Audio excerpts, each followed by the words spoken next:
and human error.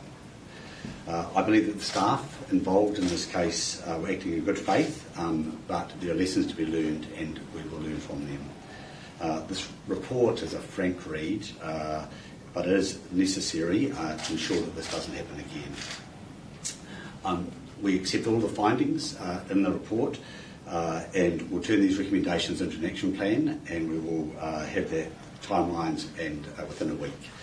Our top priority is to ensure that this does not happen again. Happy to take questions. What was the medication given to the girl? What was the medication? Yeah. I think in the context of the privacy maintained for this patient, I don't think it's appropriate to disclose what medications. Well, can you tell me then why it's not normally given to children? Yes, so in this case, there was obviously mistaken identity. They thought this was a young adult, a 20-year-old, and so they gave medication that would be appropriate in that setting. It's not a medication we would normally give to a young child. Well, what are the effects on children of that medication? Like, why is it not given to children? Yes, so there are other medications that are more appropriate for children. We have taken expert advice on this, and from what I understand is that there is no long-lasting effects from this medication on children. It's just not the drug we would normally use. And what was the effect of the medication? The medication is used to, I guess, help calm people. And so in this circumstance, they would have been calm, they would have been sleeping. But as I say, these drugs remove from the body pretty quickly, so no long-lasting effect. And it was administered twice, is that correct? That's correct. Can I just push back on the privacy issue there? Why is it a privacy concern about the medication given? We don't know the identity of the child, and obviously there's a huge public interest in this not happening again. And what has happened, can you not perhaps reconsider and tell us the medication used? Yeah, really cognizant of the impact of this on the young person and their family, and so really cognizant that information that comes out, people start to pull together a story. So I guess it is our decision to maintain privacy and really protect the young person and their family in this situation. And just also, it's not the first line for adults. Why is it not the first line treatment for adults? Yeah, that's right. So the first line treatment wasn't available. There was a shortage of that medication, and so this medication is used when the first line medication is not available. And is it considered to be of a lesser standard than the first line medication? Why is it not available, usually used first? So it's available, it's used, and it was the first line medication some years ago. I guess it's been superseded by, more I guess, appropriate, perhaps the right term, medication. In terms of the misidentification of the child, I understand in the first instance health officials accepted police identification only and didn't do any further verification of their own. Is this standard practice, and if so, what are the changes since then?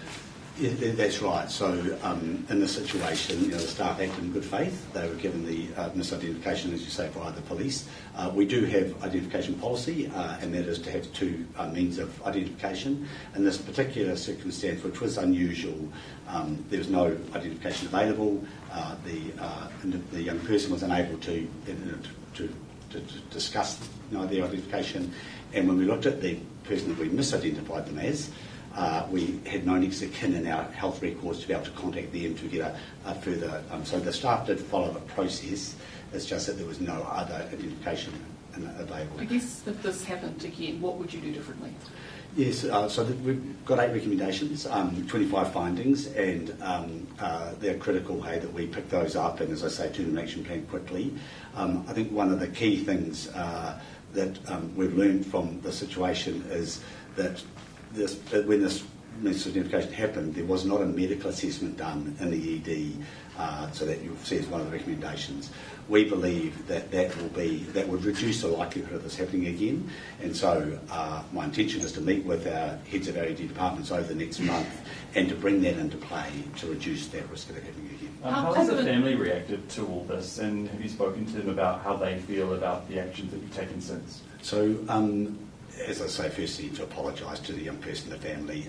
We are actively involved with engaging with them. We have a particular person that is the key link to them to maintain that confidence and trust, and so they are speaking to them most days. We're in regular communication. We've shared the report with them. They haven't had a lot of time. This has been a much more rapid process than we would normally run, so they haven't had a lot of time to really process it, so we're just really wanting to respect their time. and to work through them. There will be a more formal, we have a normal review process which we run, and so we'll be running that in conjunction with the family. And also the woman whose identity the police thought they had taken, the woman who was thought to be this 11-year-old. What communication has there been with her?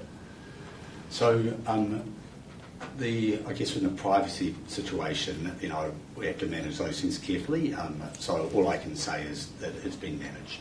Is she in the care of that facility now, or? It's probably not appropriate to discuss that. And how confident are you that this is an isolated incident? I know this is a pretty extreme case, but have we had incidents of misidentification before within the health system?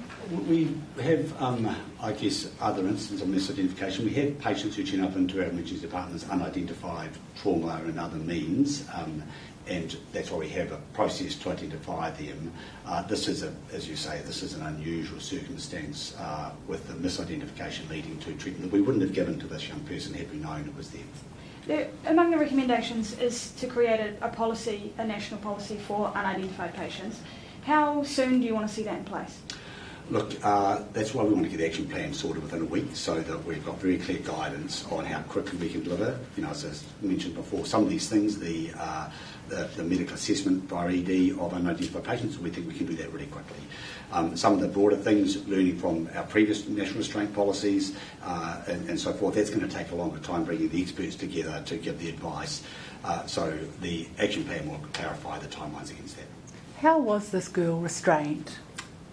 Through our we have a restraint policy, and they followed that restraint policy, and the restraint was appropriate in the context of the misidentification. So for those of us who aren't in the health system, can you tell us what that restraint involves? So there are various levels of restraint. I guess what I can say is the restraint was to ensure that she was safe during the medication being administered. So is she held down by people? Is she strapped down? She's certainly not strapped down. Yeah, but held down by people? I'm not sure I'd use that terminology, but the idea of restraint is that when you're undertaking something, you want to keep the person safe, so that they don't move, and so I guess the restraint was followed appropriately according to policy. And how she was restrained? Sorry, just how she was restrained, was that when she was assumed she was an adult? Is the way she was restrained different to how you would restrain a child? In this circumstance, as a young adult versus a slightly older young adult, the policy is the same. The report mentioned that the girl refused oral medication and was injected instead. Was that not a red flag first? So one of the things that obviously we've looked into in the report is based on the misidentification, the assumption that it's... Sorry. Back. My hands start to go. There we go. Apologies. They can stay down. So the assumption, obviously, that the patient was who they thought, then they followed the appropriate pathway and care. But I guess that... sorry, I want to repeat that question if you want. Yeah, so it said that she rejected oral medication and it was injected instead. Was that not a red flag, and should they not have thought maybe there's something not right here? So as I say, the assumption that this patient had a mental health illness, that pathway was the appropriate pathway. That's what you would normally experience in that situation. So no, it wasn't a red flag. Can I ask on the subject of Nelson Hospital? I understand you're leading the response into that. Where are things at? What's the stage of that response? What's going on there? Yes, so we are, obviously taking that very seriously, and I'm working with a group of my senior colleagues around a response to the many issues that have arisen. I've had a senior colleague down there yesterday, and others will be down there over the days and weeks ahead as we're looking at sort of 5 work streams to work alongside the team to address the issues that have been raised. When were you first made aware of those issues?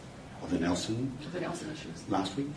Was it through the media, or was it through had you heard of it before? So we, if we're going to frame it this way, in the context of our quality report that we put out last week, you'll see that in that we know we've got issues of access into our health system, issued to primary care, issued for surgery, for FSA. So we've been aware of those issues for a long time.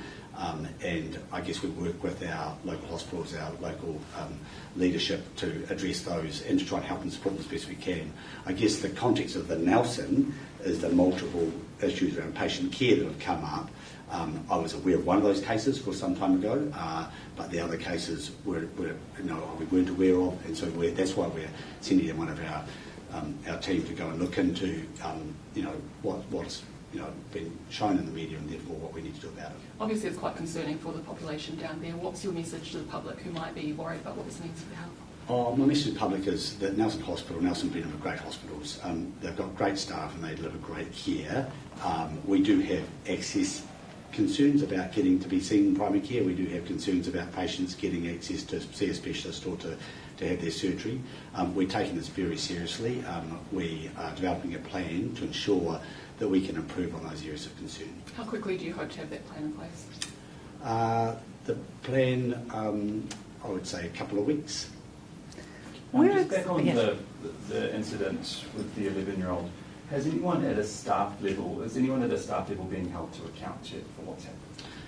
So our staff acted in good faith. They acted on the information they were provided, and they provided the care that you would provide in the circumstances they believed it was. So we are working with their staff. It's obviously incredibly distressing, as I've mentioned, to the young person, their family. Our staff, it's also distressing when they discover the care they provided was due to misidentified space. So we're supporting our staff. Are you able to say why it took until media inquiries almost 2 weeks after the incident that the government wasn't informed? Yes, so we've got 2 reports. You'll see the second one is an investigation into the escalation of that issue.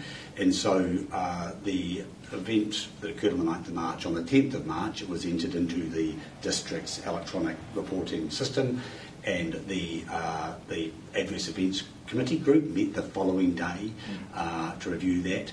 It was escalated to many senior members within Health New Zealand and within the Ministry of Health, but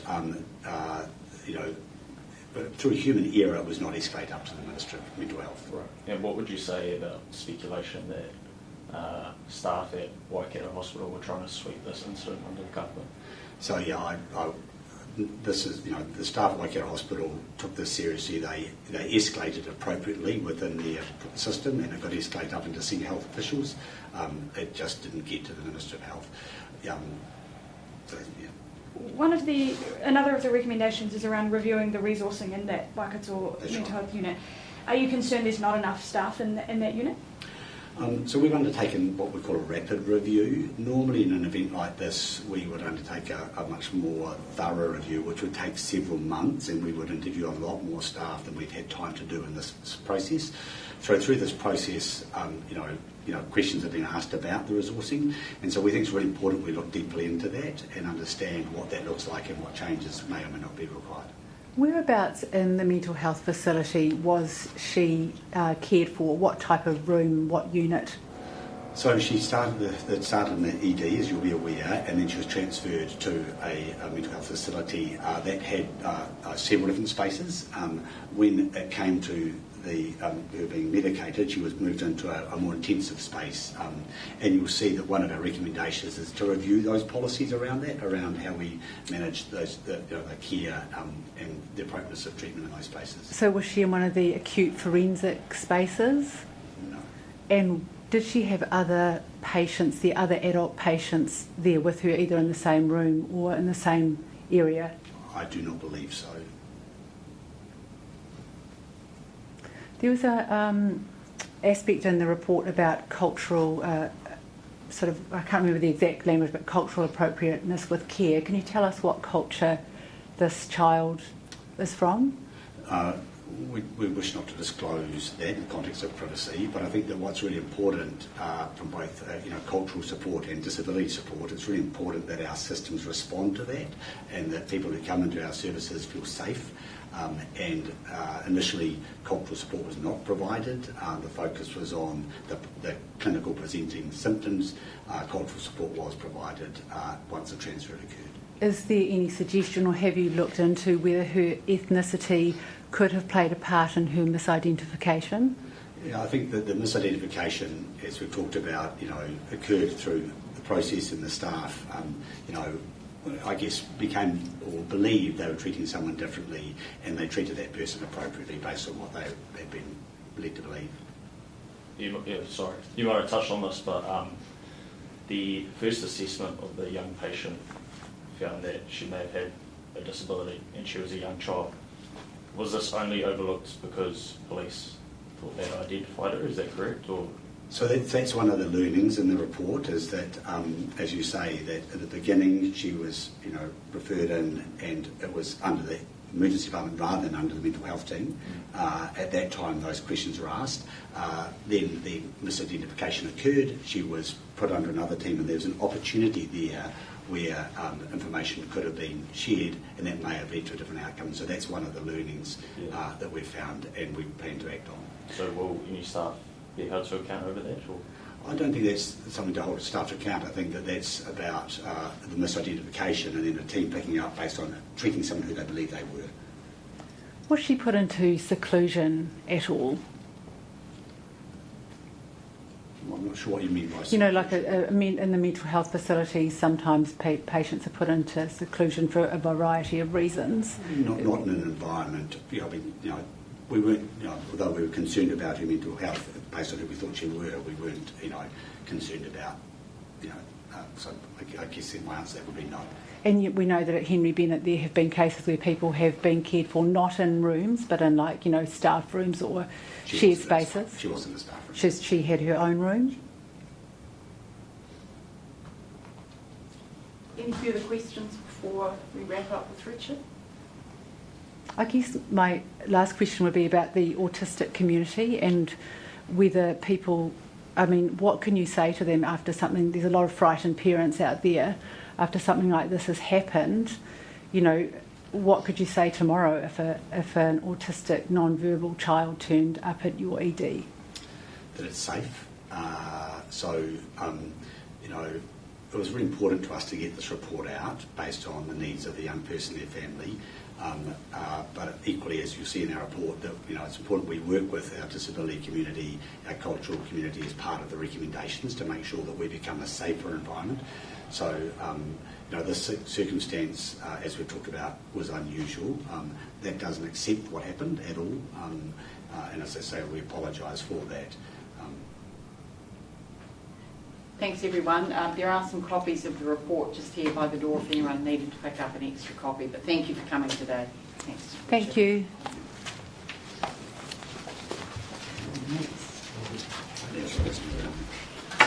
Thank you.